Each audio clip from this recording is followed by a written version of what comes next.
Okay, Dave, another catch-up ahead of the weekend's game. It's a couple of days since we obviously had the last chat with us, so let's have a further update on where you are, those injured players that you were pretty confident earlier in the week that they could be joining you for the weekend.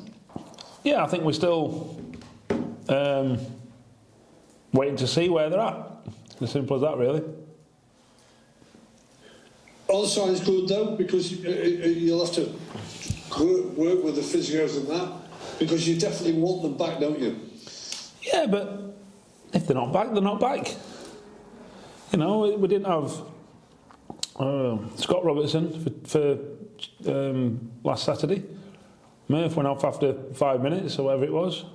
You know, well, we didn't have him then, and we played 90% of the game without him, for example, as well as others. So you go, well, if we don't, then fine. We still, we concentrate on the ones that are available. So if them two and others aren't available, then it's an opportunity for others. You know, Regan Griffiths come on last Saturday and did ever so well. So, you know, why would I be worried about him? So he's played, a good few games now, not to have to worry. I'll talk a little bit later in the interview about players coming into your squad. I'm going to look at Travis Johnson. I'm also going to look at Connor Salisbury, who's progressing away as well. But again, it was a couple of days ago. Where are you again with your January window? The social media is going a bit overtime, I think, Dave. They've got somebody coming in from abroad. Can you give us any information where you're up to? Well, Zach Williams has lived in Wales for a long time. And Connor Salisbury has. Is that as foreign as you mean, or? No, I've been a bit farther than that because they're in your squad. Well, Scott Robertson's obviously lived in Scotland. Are we talking further than that? Where we, I don't go on social media, so you'll have to enlighten me, Graham. Well, we're talking of a guy who started his career at Coventry, I think, and went to Everton, and then he's now ended up at Fortuna Sittard. I won't know whether his name's exactly right, Basala Sambu or something like that, centre forward. That's what they're going the rounds. What have you got to tell your listeners and fans on that? Not a lot. We've been, some of our players have been linked with, I got told that Mika was going to Wigan. Well, he's not. For example. So there's a lot of stuff, a lot of speculation that's out there, I think, as they always is at this time of year. And people put 2 and 2 together and sometimes get 4, but very often get, I wouldn't say 5, but sometimes they're getting 55 because they're that wide of the mark. So all I can say is that we're working extremely hard to bring in players to complement what we've already got. There's far less. There's far less jeopardy, I think. The August last year was horrific, really bad. A lot of it through no fault of our own. I don't think anyone would predict that 2 lads would retire and we'd sell 2 lads and 1 lad would go on strike. I don't think anyone, however good your planning is, predicts that. So it's January's not going to be that bad, I don't think. So we're just working hard to, like I said, there's irons in fires as there always is, and I'm hopeful that we will get there. I thought we'd have already got there with 1 or 2. 1 or 2 have been delayed, for again through no fault of our own. But we're still confident, and we're still confident we'll get to where we need to be by the end of January. I know we've spoken all the way along of January. Every week we have these chats. Has it come a little bit more difficult than you expected when you said you've been delayed here and there? A bit more difficult than you probably thought? January is always a tough window. It's far harder than the summer. I think COVID's not helped. I think there's a lot of clubs that are sort of trying to be very mindful of the fact that they might need a player that they wouldn't have probably needed without a pandemic. So they're keeping him in for their own, for their own ends, if you like, which is their own prerogative.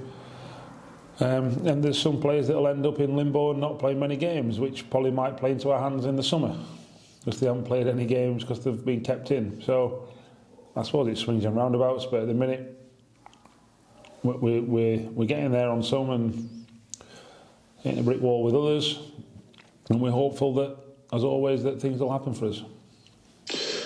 Are you open to loans and permanents, or would you rather have those permanent signings? What are you looking at? We're open to good players to improve us.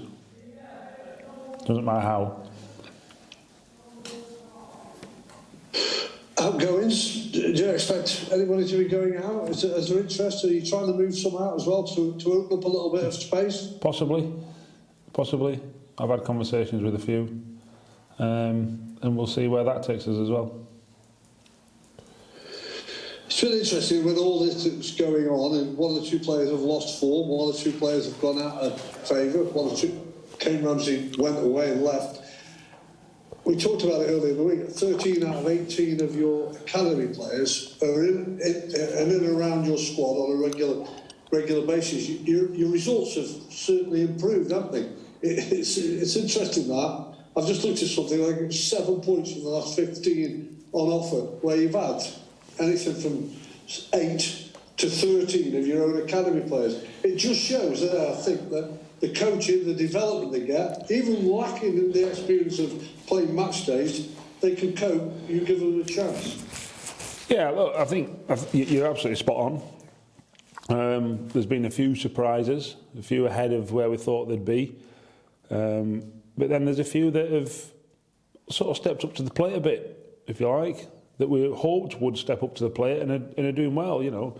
Regan's doing well, Travis is doing well. Rio was doing okay before he got injured.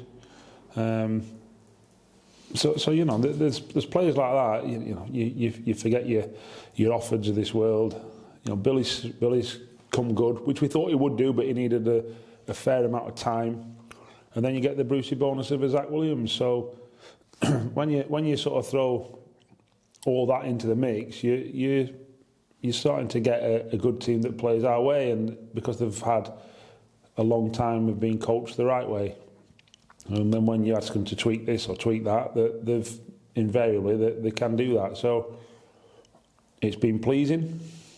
I'm not naive enough to think that would carry us all the way through to the end of the season, and they're going to need a bit of help. And that's what we're trying to bring in. So it's pleasing. It's good. It's very good for this football club. We spoke about cycles before.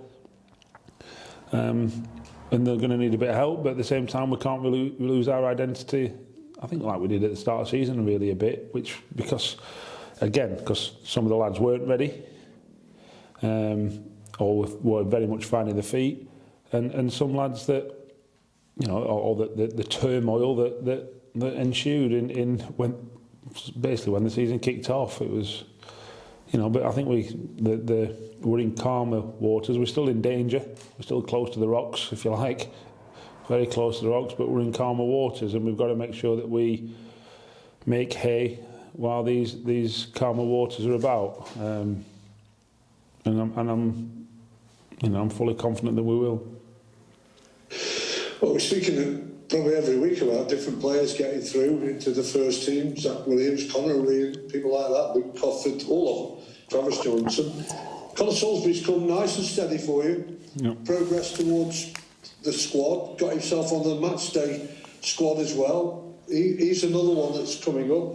He has a great trait like all strikers love to do. He can score goals. You must be pretty pleased that he's getting closer to possibly, if he needs to start, he'll be around for you. Yeah, I think he's developed probably more in the last 3 months than anyone we thought, more than anyone that we thought is the areas of the game that we thought needed developing. He's really worked hard at. He's one that's definitely benefited from training with the first team right from the start of the season, all pre-season. And like I say, he's got a knack of scoring goals. He got on against Rotherham and the Papa Johns. He obviously scored 2 the other night along with Tyrese. You know, and we've got to be careful with him. You know, he's still a young lad. He has a lot of niggles, which is understandable. That's not a criticism. That's just demands of football and body growth and you know, psychologically being up for training sessions, hard training sessions every day. It's a lot to ask. So we fully understand. We've been through it ourselves, and we've seen it. We've been through it with other players. So we're trying to develop him when we get the chance, give him the opportunities. When he gets the chances, whether that be Youth Cup games, whether that's 23 games, or now on the fringe of the first team. So he's certainly heading in the right direction, and we've got high hopes for him. So, you know, sort of slow and steady wins the race, if you like, but he's developing at a good rate at the minute, and that's really pleasing. Well, you sent Kenny Lunt, your assistant manager, off to look at Cambridge in midweek. It's always good, I think. You can be right up to date. I know you do a lot of information off your computers and data about opposition, but to have somebody understand watching them, you can't get better than that, can you? Just a few days before you go there. Yeah, obviously when I was on my way back from the Mournflake Stadium on Tuesday night, then I spent an hour on the phone with Kenny while he was coming up the M11 or wherever he was, the M6. You know, and we had a good chat about what he'd just seen, and we've done a bit on them this morning, and we'll do a bit on them tomorrow morning as well, before we leave. So it's listen, it's going to be a tough game.